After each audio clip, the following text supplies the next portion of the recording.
Welcome back to the Art of Fundraising. This is our culmination session, the last of 5 sessions. And today we're going to talk about how to avoid failure to raise money. A large part of raising money is not asking for money, but creating the conditions under which money can be raised.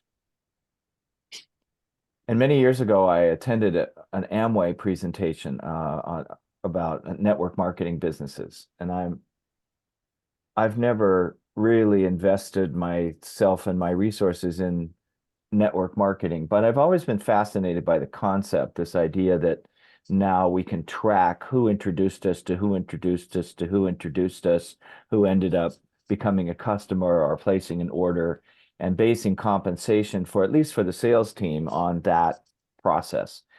Because I always think it's appropriate, like what would happen if teachers received a small percentage of what their students make later in life?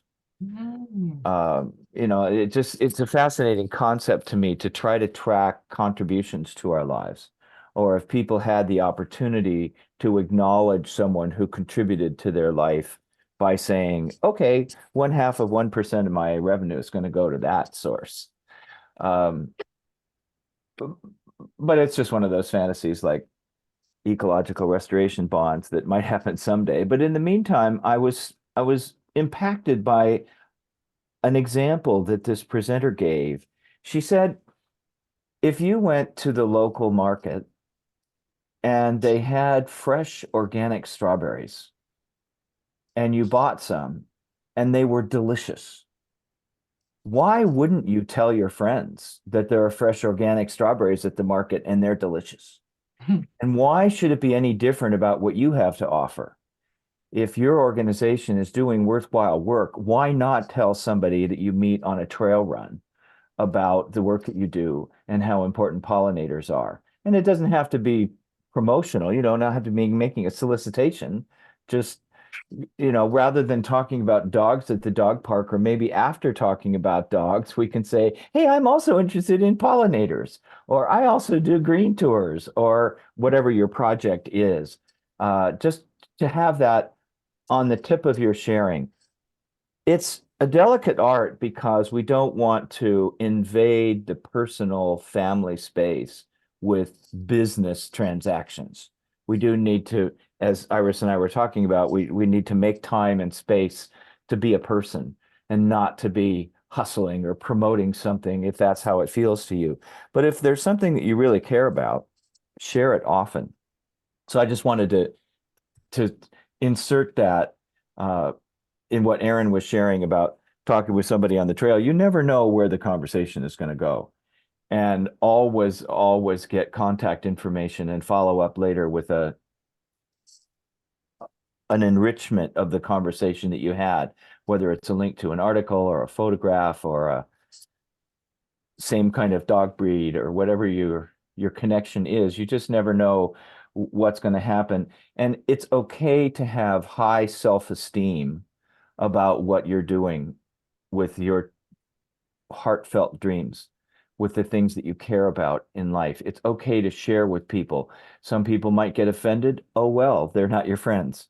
They're always going to be haters and doubters. But most people will be grateful that you stepped into a more connected realm of something that you care about because it inspires them to talk about what they care about. So more, what's happening for you out of our conversations this week? Well, I want to reflect on what you said a bit because some of the people I know that I know have a lot of money don't flaunt it. Yeah. They live very humbly, and it's old money. They don't want everybody to know they're rich, so they do that. And those people, the people that I actually know who have a lot of money, I have a harder time approaching them as opposed to going to someone I don't know. Somehow being, in that position with people. Like I know a family foundation for 40 years, and I'd have a hard time asking them, but I'm trying to set my, and they've come on my tours, they know me, but I'm awkward with asking people I know well. Yeah. And so what have you learned this week that might ease that transition process? Um, well, I feel that it's not asking, it's more the advice part.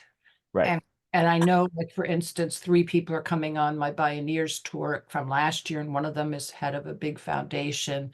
She's invited me to visit her. She's really nice. I've only met her once. She's coming with friends, and I've been thinking, how can I she knows what I do. How do I drive all the way to Ojai to see her? Do I try to make time to see her when she's here? So I've been thinking about her in particular, and I've been writing down names of everybody I could think of, and I'm starting that spreadsheet with the 3 columns that you talked about yesterday. So that's my action item that I'm going to work on. That's just, yeah. Yeah, and my answer is yes. If you can manage it, drive all the way to Ojai, especially if you can find a couple of other people who are in Santa Barbara or Paso Robles or San Luis Obispo or something along the way. But in the days of Zoom and Google Teams and Google Meet and all those kinds of things, you can probably have an initial conversation over the internet to find out if you have a good match in terms of what you care about and what they care about. And she's I back up here for the tours, this year's tour. So Yeah, so you can set up a time to ask for her advice while she's here and assure her, look, I'm not going to ask you for money. I really would like to get your advice about our plans for the future.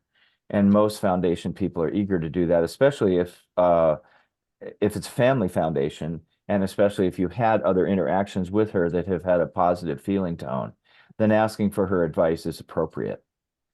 And be very clear. I'm not going to ask you for money. I will often say, I'm not going to ask you for money yet. And people usually laugh.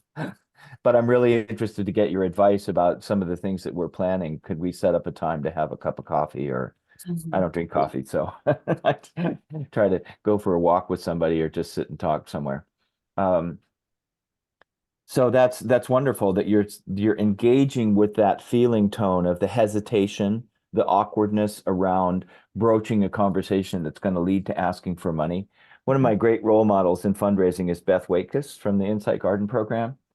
You know, Beth went to this great exclusive school on the East Coast, and she met lots of people who have subsequently become rich and famous. Um, and we put together a little fundraiser in New York a few years ago, well, almost a decade ago now. Mhm. But it was fun to call on her and to inspire her or to offer on her behalf to contact some of the people who own Fortune 100 companies and Mhm. ask for their advice. And we don't know where it's going to go, but it really is useful to open conversations with people. And if you have someone who has a connection with them, if they can give you the introduction, then you can start into the 7 questions to say, look, I'm not going to ask you for money, although we will talk about fundraising. But I'd really like to get your advice about what we're proposing. And sometimes you don't have what you're proposing yet. Sometimes you're in a growth phase or an opportunity phase. For example, the Ashland Sviatohirsk Sister City program between the city of Ashland, Oregon, and Sviatohirsk, which is in eastern Ukraine. That's all they've got so far. We care. We'd like to help. They don't have a plan, either for how to raise money or for what to raise money for. And so they've been in some fun conversations with the mayor of Sviatokirsk about what do you need and how can we empower you to do what you want to do rather than us coming in and say, this is our thing. We'll help you with water, or we'll help you with schools, or we'll help you with what we think is important. It's a great opportunity to ask other people, what do they care about? What would they like to see happen? And as it turned out, Sviatokirsk needed a dump truck, because I mentioned the other day. So we raised $25,000 and bought them a dump truck so that they can move rubble in the places that had been bombed out and hit by missiles. Um, so that the art of opening conversations using the 3-foot rule Anybody within 3 feet is who you're supposed to be talking with. And if there's nobody within 3 feet, anybody over 3 feet tall will do. And I don't mean to demean little people. But the whole notion that you can talk with anybody and Yeah. always ask them, who else should we be talking with that we might not have thought of? So I want to go a little further into this topic of avoiding failure to launch, avoiding failure to raise money. And I'd like to start with talking about the context within which money can be raised. Early on, we talked about what it is that you're raising money for, which in fundraising is called the case statement. It's like, how do you make a case for what it is that you're raising money for? And you don't have to have that fully developed in order to raise money, contrary to popular opinion. It's the relationships that determine whether or not you can raise money, not the cause. So whether or not you have a beautiful website or a fancy brochure or a 2-minute video or whatever it is the marketing people tell you you're going to need in order to raise money, that's phase two. Phase one is establishing the relationships with the people who can help you raise money and gain access to the resources that you need. And it's not a bad idea to involve them in the development of what are you going to raise money for, because if there's some minor adjustments that you can make in order to inspire someone who has access to resources to say, oh, well, if you're going to do that, I'm in.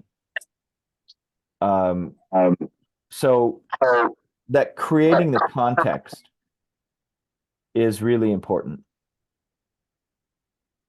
Go ahead, Marisa. Quick question. So I was thinking just now about someone I know who does socially conscious investing. He's an investment planner type guy, lives in Berkeley. I haven't seen him in years, but I know him. He's very kind-hearted, and I thought, well, would that be a good thing to do, is to talk to someone who's helping people invest their money? Yes, Going to have, and he knows who I am.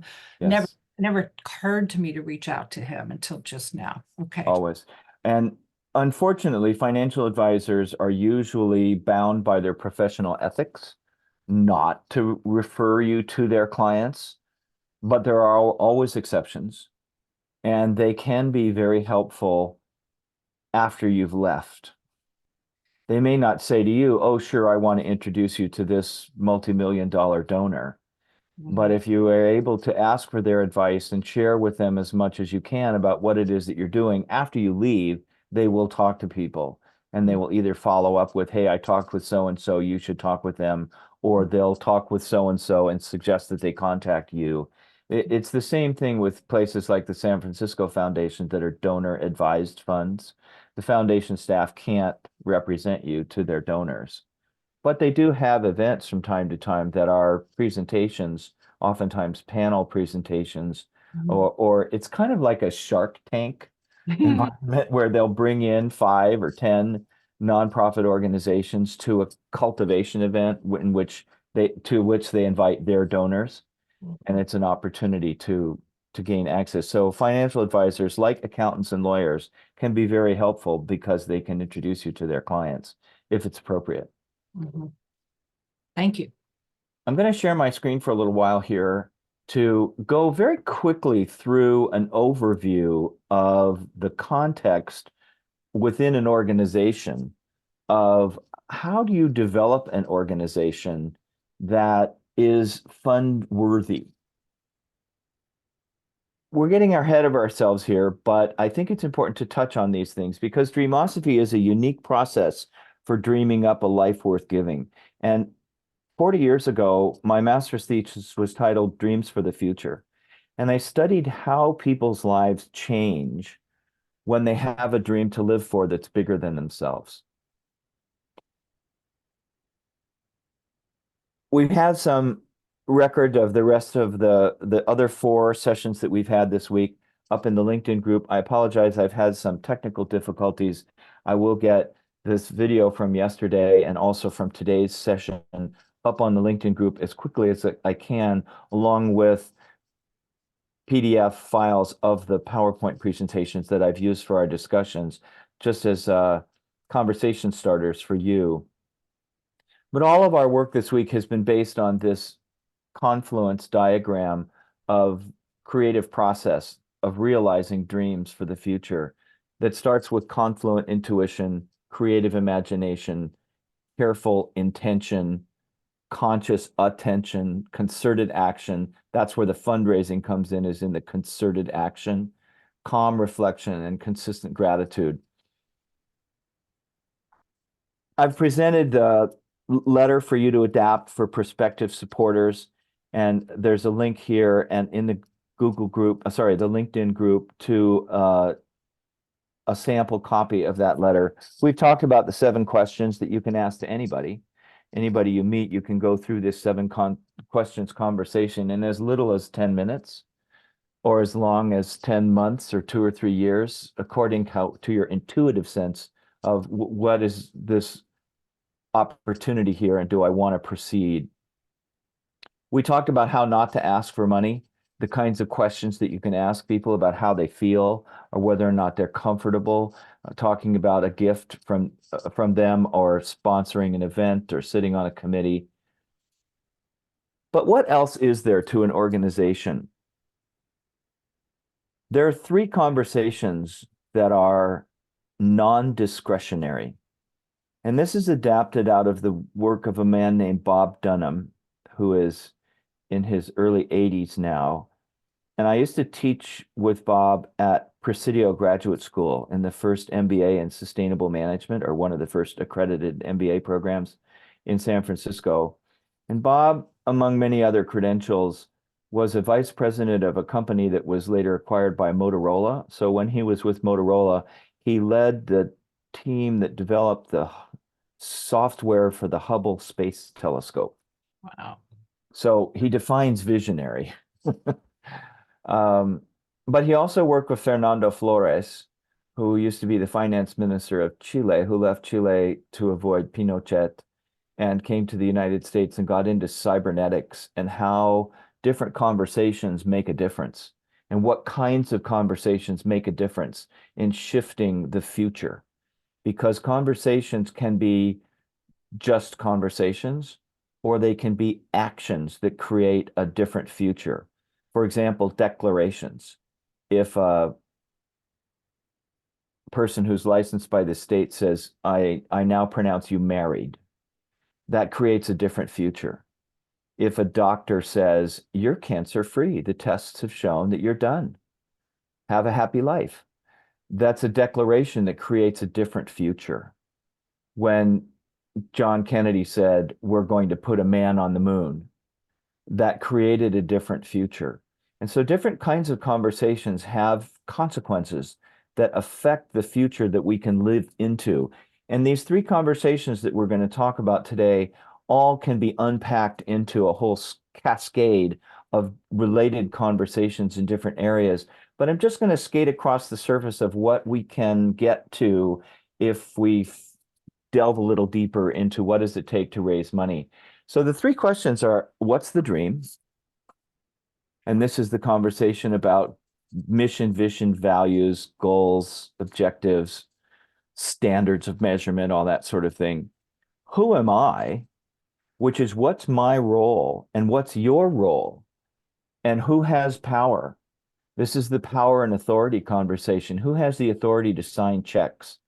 Who has the authority to enter into an agreement on behalf of the organization? Can you go out and say, I am the Pollinator Project, or I am Green Tours, or who has that authority? And do I feel a sense of wholeness and nourishment and enthusiasm and aspiration about the role that I have, which leads to the 3rd conversation, which is, how am I feeling? Under what's the dream, we have this whole shared dreams, visions, aspirations of an organization. Each of these can be unpacked into what are we dreaming of? Where are we going? What do we really care about? I talked earlier in the week about Cliff Bar, which has discarded goal setting because they didn't like the culture that it created. Instead, they now have aspirations that they reach out for that give a sense of enlivenment and enthusiasm, like going out for a walk in nature or riding a horse or going to see the marine mammal facility. Does what we're doing inspire you? And we'll talk more about that when we talk about how am I feeling. And important to this is what are the standards that we use for flowing together towards shared dreams? You'll notice that I use water metaphors. It's just a personal preference. I got 20 years ago, I realized that I was really tired of what I called mimes. They were military, industrial, mechanical, engineering, and sports metaphors. I was just done with them. I'm tired of politicians saying, I'm going to fight for this. I'm tired of people saying, we're going to win this game, or even we're a team. I don't think life is a game. And so I chose water metaphors as my preferred set of metaphors. And then there's another group of metaphors that I call life affirming metaphors that are like gardening, pollinators, Mm. oceans, theater, cooking, parenting, raising children, families.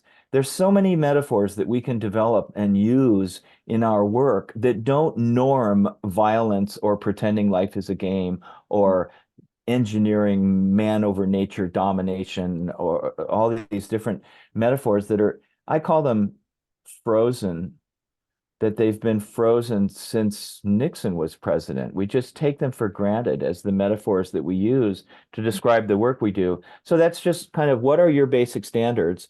Who do you look to as your authority figures to establish how do we assess, are we making progress towards our dream? Because this then allows you to identify who are the contributors to this dream stream. If we say a dream stream is flowing towards the realization of dreams, towards the fulfillment of our mission and promises, contributors accept the promise of the dream stream as their own.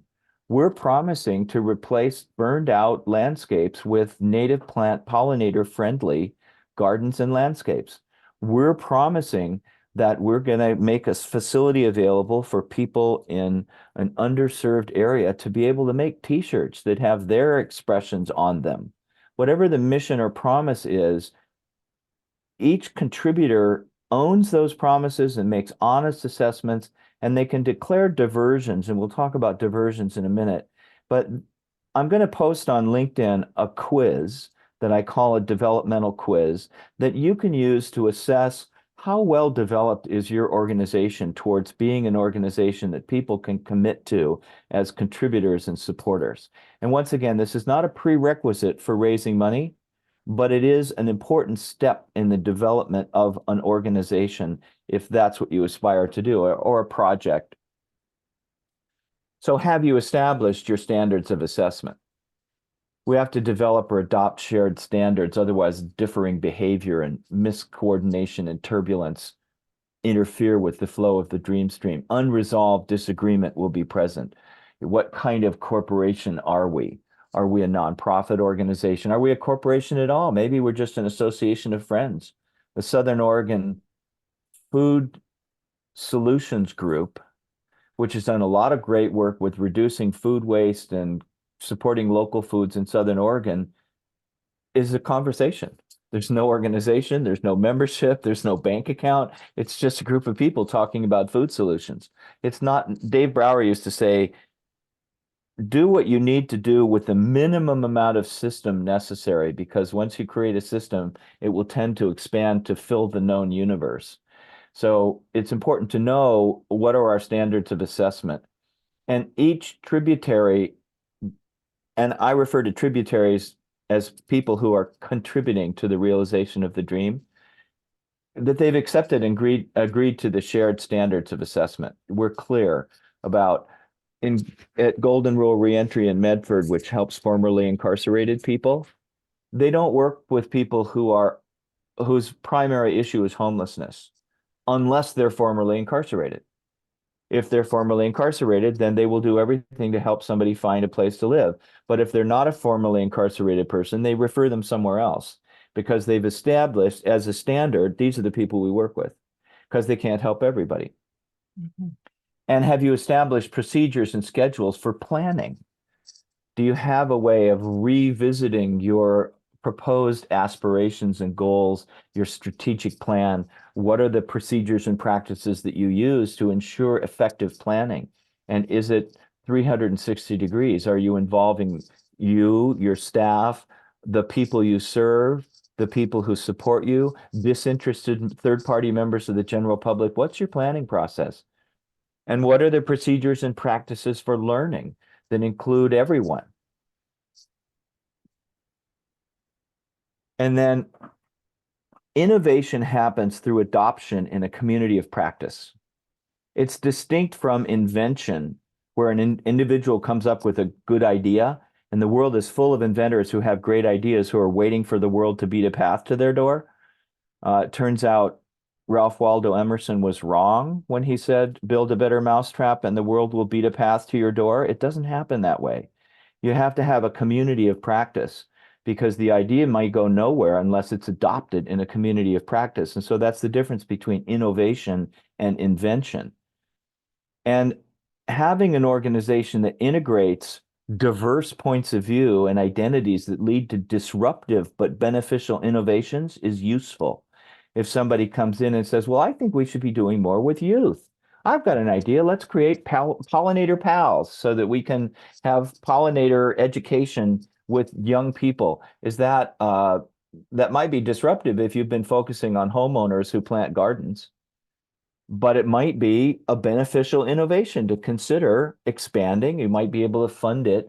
And what is your response to creative discontent? When someone shows up and has an idea that's not consistent with what you thought you were doing or what you thought you should be doing, do you make a reasonable and manageable amount of time and resources available to listen to creative discontent so that you don't end up being Eastman Kodak or Polaroid, sticking with a plan or a goal or an objective that has become obsolete or has shown that it doesn't work? Are you keeping a view toward the future of the organization and your dream stream and your tributaries? Because everybody has their own life. And if we're not integrating, for example, for our volunteers or our staff, a career path that goes somewhere, that's not just showing up and sweeping the floor, but recognizes the unique talents and abilities that everybody brings into your garden of dreams and cultivating everybody's opportunities, then the organization can become stultified and people get bored and disillusioned or disruptive. The second conversation is, who am I? Each contributor to a dream stream fulfills an agreed upon role in the dream stream's pattern of promises and responsibilities. So are you clear about who promises what to whom in the dream stream? I'm going to stop there for a moment just to give you an opportunity to comment, because this is a lot to throw at you very quickly. So how's this sitting with you so far? Any questions or concerns that have come up as I've been prattling on?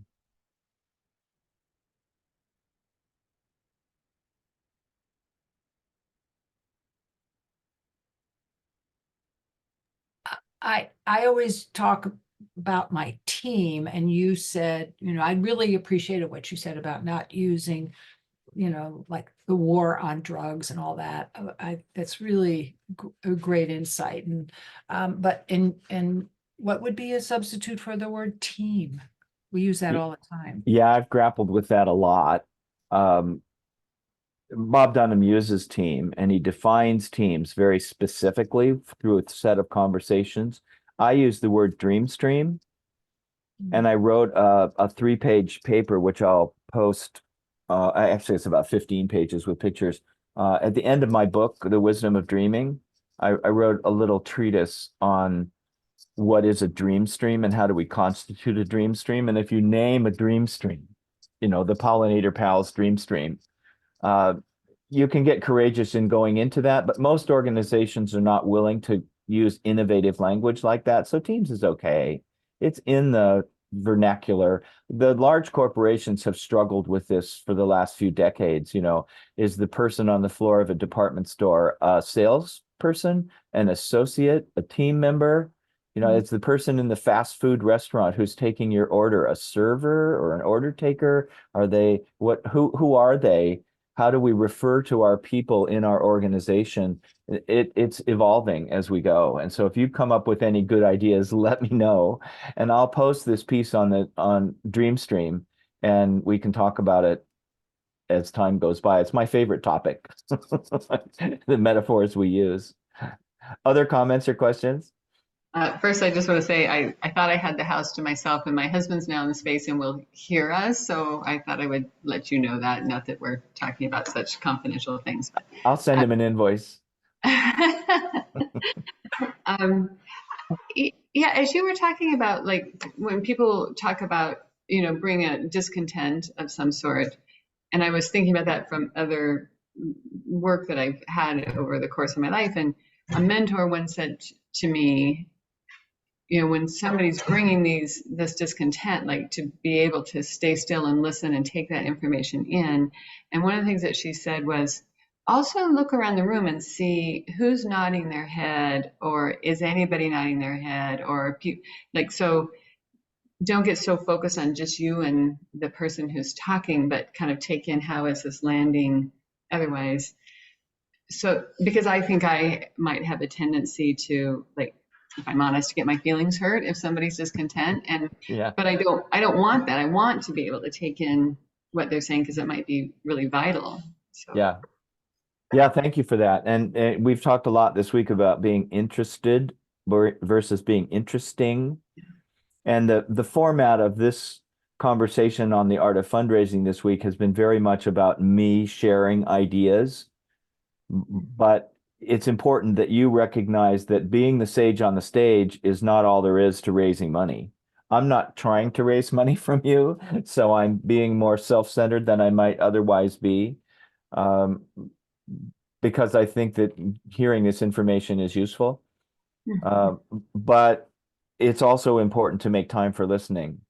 And we're going to be doing this in a different format in the future, rather than taking 5 days doing it, and maybe it's 3 or 4 hours in a day, so that we can split into some smaller groups and give people a chance to discuss what has been presented and what we're talking about. So, and in your fundraising processes, in your organizational development, allowing time and resources for people to talk is really important. In mediation processes, one of the reasons they use what we used to call butcher paper.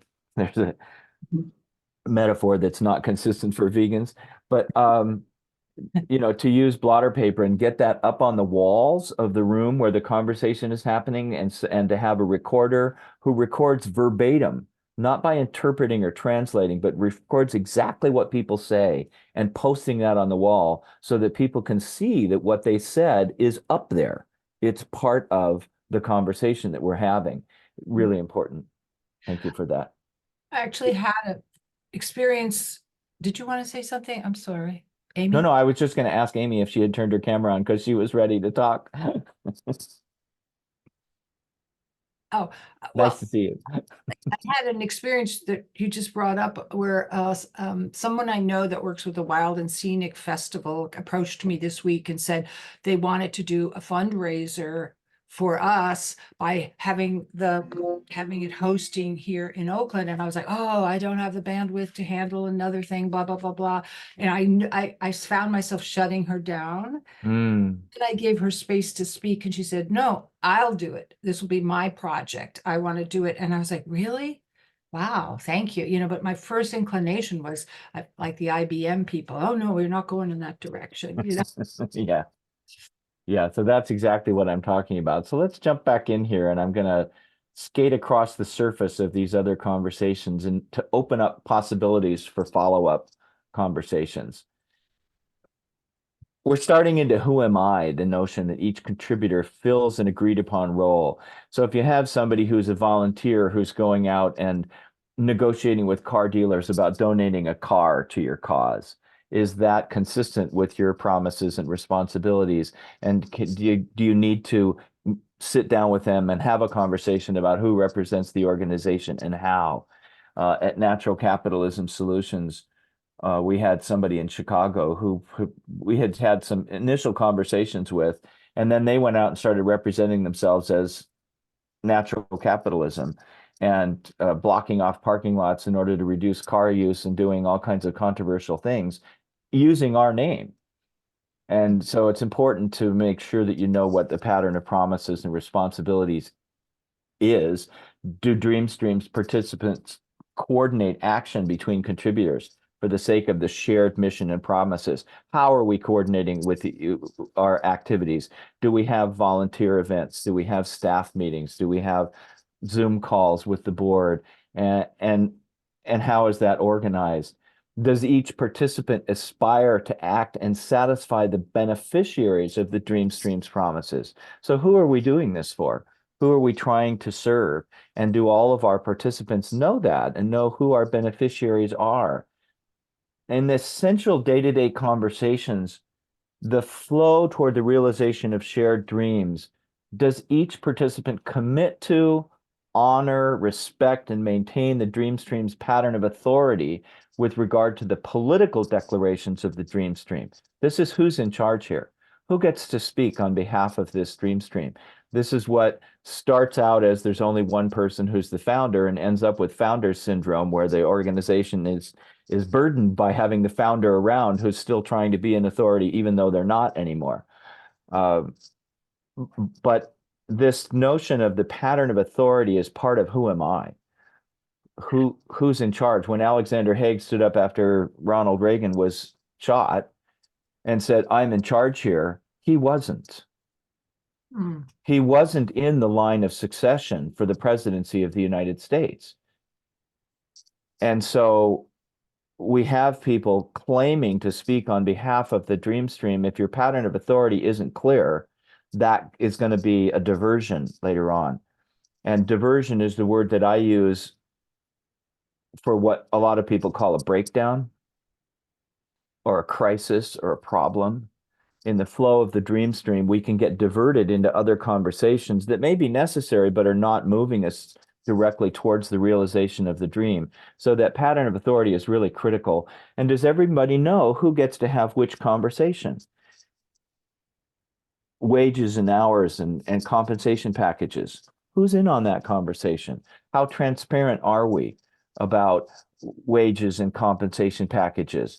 The overall budget. How transparent are we about the budget? Do we group all our personnel expenses into one line item because that's personnel and it's confidential, or do we put everybody's salaries out on the internet because we're public employees? These are decisions and choices and assessments that are worth having to create an organization. How do we maintain clarity and consistency with regard to granting, using, and organizing power and authority? As an organization grows, Planting Justice, for example, has grown in the 12 years that I've known them from $250,000 a year and 5 employees to $6 million a year and more like 60 employees. And that's not even on the map. It's not even a small business yet. Small business has 100 employees. So how do we organize the clarity and consistency as the organization grows? Then the last area that we're going to talk about briefly is, how do I feel? Many organizations trip and fall over the mood of the organization. You can feel it when you walk in a store. It's why the Apple Store became such a global phenomenon, because Steve Jobs had a very different vision for what a store looks and feels like. In the initial Apple Store, he went to Italy and hand selected all of the flagstone to go in the floor, and he numbered each stone and shipped it back to the United States because he wanted a particular look. They invented a different kind of glass so that they could have stairs that were made of glass. Just the mood of an organization is perceptible when somebody walks in the door. And Amy runs a wonderful print shop in Oakland that has a particular look and feel. It's not just a print shop, it's a community center. You walk in and you might not be greeted with, "Hey, what can we do for you today?" You might be greeted with, "We've got soup today. Do you want some?" Not your average screen printing shop. So have participants in the Dream Stream learn to recognize, manage, provoke, and intervene in moods. Moods are a predisposition to action. They're not just feelings, they're more persistent than feelings. They're not just private, because a dream stream in a mood of resignation cannot perform with excellence. Ideally, you have a dream stream in a mood of aspiration and success. And it's, of course, it's really easy to see in sports. If you look at a basketball team or a soccer team or a volleyball team, you can feel the mood in the room. And so an aspirational mood, keeping an idea of success foremost in people's awareness, has a much greater likelihood of realizing a dream for the future. Obviously, we could spend 3 hours talking about just this theme, but I want to touch on it as the context within which money can be raised. If you have a place, an office, a center where people come so that you share what it is you're up to from that space, what's the mood of the space? Pollinator Project of the Rogue Valley is wonderful because you walk in the space and it's like, oh, this is fascinating. There's bees and bugs and pictures of bats and mushrooms and all this stuff that just make you want to go, what is that? So how do you manage and anticipate diversions as part of DreamStream excellence? Do you invite each contributor? Do you give them permission to declare diversions and ask for time? Like, hey, I noticed there's no Black people around here. How come there's no people of color in this organization? Do you say, I'm not a racist? Or do you say, wow, that's an interesting observation. Can we talk about that? How do you respond to somebody who's declaring a diversion? Do you welcome dissent when contributed in respectful and harmonious ways? And how do you set limits when dissent is disruptive? How do you communicate with people that, yes, you may have a creative idea here, but right now we're trying to get this car fixed so that we can continue on our journey. And we don't need to talk about that particular issue right now until we get the car fixed. We're trying to hire a new position here. Maybe this is not the most appropriate time to have that conversation, but do you then make time? Do you define safety and opportunity to have those discussions? How do you produce and evoke trust, a feeling of trust? How do you make trust a context within which the DreamStream contributors can invest attention and learn to produce, resolve, and recover? Okay, I trusted you. I sent you to the print shop to get copies made. I gave you the money. You came back without them. I understand your car broke down. I understand whatever happened.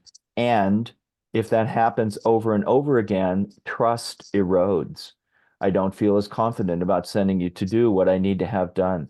Or, hey, I'm late again. I'm sorry.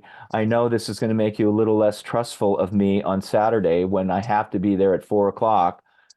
You can count on me to be there at 4. How do we deal with that? When trust is lost, what procedures and practices do you have for restoring the trust within the dream stream?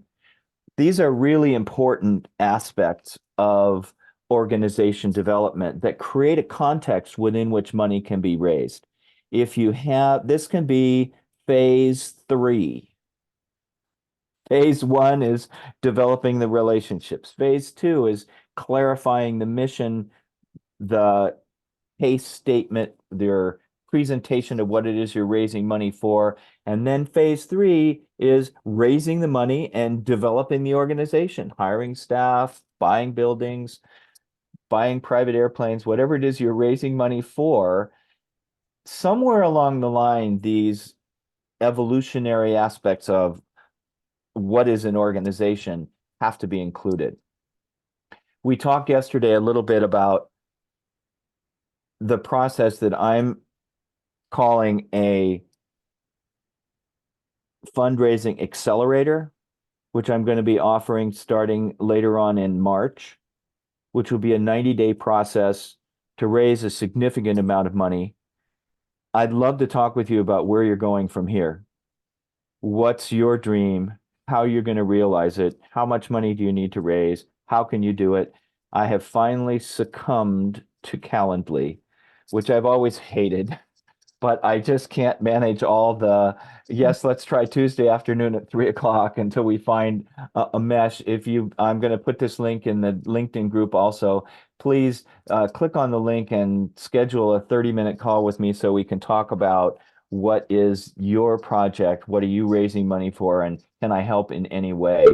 And then we do have our LinkedIn group, which I think all of you except maybe Iris are already members of, where I post these videos and the supporting documentations. I'll post this developmental quiz in there later today because this is just the beginning. Your project is not going to stop after today. And if I can help, I'd like to know. And I'm active in that LinkedIn group every day. I try to respond within a day if anybody posts a comment or a question. So what has this provoked in you? How are you sitting with all this? I've thrown a tremendous amount of information at you today. Questions, comments, thoughts? It's just more wows right now. So I'm just kind of trying to digest the whole thing. Yeah. And of course, I would love to join your group. So I will just come back to you and ask how. Lovely. Yes. Thank you so much for this Email, conversation. yes. You're welcome. Yeah. Thank you for joining us. Thank you. I feel like I now have a strategy for approaching the person that I mentioned a few days ago, and I'm going to incorporate our president of our board in that strategy as a result of listening to this. So, Who's the president now? Christina. Oh, it is Christina. Okay. She talks about, trying to have somebody else be the leader, and I want to keep up. Well, there was something else oh, yeah, I also have a kind of new percolating thing around, like, do I have a pet project under the PPRV umbrella that I would want to raise money for? And I do. So that's something for me to discuss with our board president, but these are new thoughts from Yeah. Cool. That's the intention here. And I'd be happy to set up a time for all three of us to talk if it would be helpful, or just keep me posted on how it's going. Thank you. Christina and I are overdue for a sit down.